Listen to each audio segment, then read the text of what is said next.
Hello everyone, welcome to my channel. So आज का topic है हमारा industrial policy 1956। So industrial policy 1956 क्या है? एक सिग्निफिकेंट पॉलिसी फ्रेमवर्क है जो किसके द्वारा इंट्रोड्यूस की गई थी? Government of India. जो किस चीज़ में शेप देती है? Development of country. ठीक है, यानी किस चीज़ में? Development of country. और ये जो बेस्ड होती है, किस चीज़ पे बेस्ड होती है? सोशलिस्ट मॉडल ऑफ डेवलपमेंट, यानी पब्लिक सेक्टर। और इसका जो क्रूशियल रोल है कहाँ पे एक्सपेंड की जाती है? पब्लिक सेक्टर में एक्सपेंड किया जाता है इसमें। और इस पॉलिसी का जो एम होता है ना, वो क्या क्या एम होता है इसका पॉलिसी का? कि जो इंडस्ट्रियलाइजेशन है उसमें रैपिड ग्रोथ लेके आना, इकोनॉमिक की ग्रोथ है उसमें ज़्यादा लेके आना। ठीक है, और जो इनकम की इनक्वालिटीज़ वगैरह है उनको क्या करना? रिड्यूस करना। सो ये है इंडस्ट्रियल पॉलिसी 1956। अब इसके ऑब्जेक्टिव क्या है? देखो, इसके ऑब्जेक्टिव क्या है? ये किस चीज़ में हेल्प करती है? Development of socialist pattern of society, यानी सोसाइटी के किस चीज़ में हेल्प करती है? जो सोशलिस्ट पैटर्न है उस चीज़ में हेल्प करती है। ये जो पॉलिसी है वो एम्फोसाइज करती है state control over countries to promote social justice and economic equality. उस चीज़ में ये डेवलपमेंट करती है। जो पब्लिक सेक्टर है उनका क्या करती है? एक्सपेंशन करती है, उनमें उनको इंक्रीज़ करती है। जो गवर्नमेंट होती है ना, to direct responsibility development of की इंडस्ट्रीज़, यानी जो पब्लिक सेक्टर इंडस्ट्रीज़ हैं वो गवर्नमेंट क्या करती है? डायरेक्ट रिस्पॉन्सिबिलिटी जो है संभालती है डेवलपमेंट के लिए। फिर क्या है? रीजनल डिस्पैरिटीज़ जो आती हैं अलग अलग रीजन वाइज, तो उनको क्या किया जाता है? इसमें रिड्यूस किया जाता है। इस पॉलिसी का एम क्या होता है? कि spreading industries across various region, अलग अलग जो है कंट्रीज़ के जो अलग अलग रीजन है वो जो फैलाई जाती है, और उससे जो है इकोनॉमी की जो ग्रोथ है वो क्या होती है? बैलेंस्ड होती है। उसके बाद क्या है? फोर्थ पॉइंट है हमारा कि important substitution and self reliance.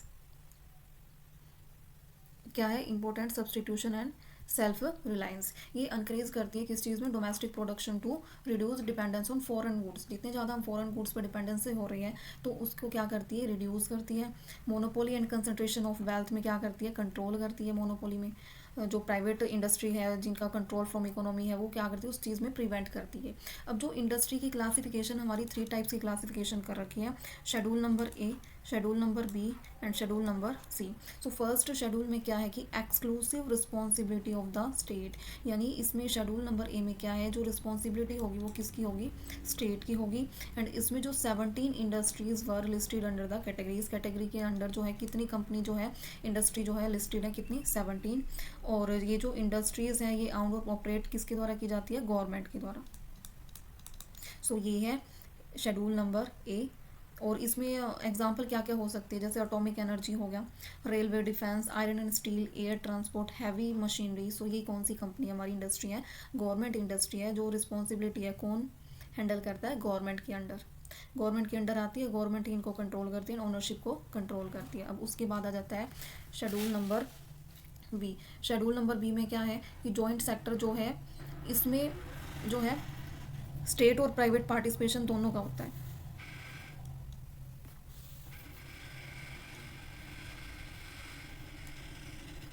क्या होता है? स्टेट का भी और प्राइवेट पार्टिसिपेशन दोनों का होता है इसमें।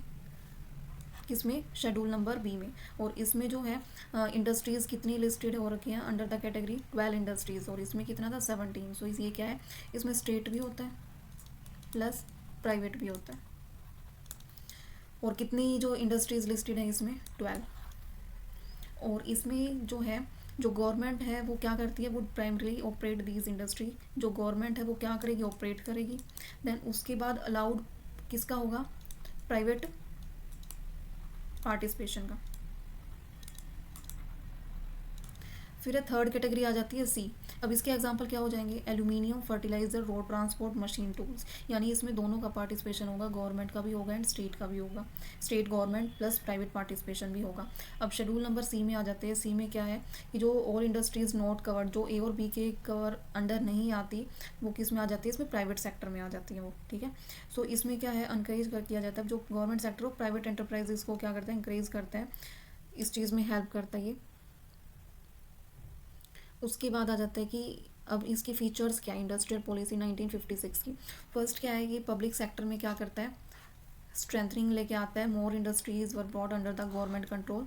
फिर क्या है? Small scale and cottage industries में हेल्प करता है, उनकी एम्प्लॉयमेंट को जनरेट करता है। लाइसेंसिंग में हेल्प करता है, न्यू एंड एक्सपेंडिंग में हेल्प करता है। Encouragement of industrialisation in backward areas में हेल्प करता है। फॉरेन कैपिटल और टेक्नोलॉजी की जो रिस्ट्रिक्शन चली हुई है उसमें जो है इन्वेस्टमेंट है उसमें हेल्प करता है। सो ये है आज का हमारा टॉपिक इंडस्ट्रियल पॉलिसी 1956।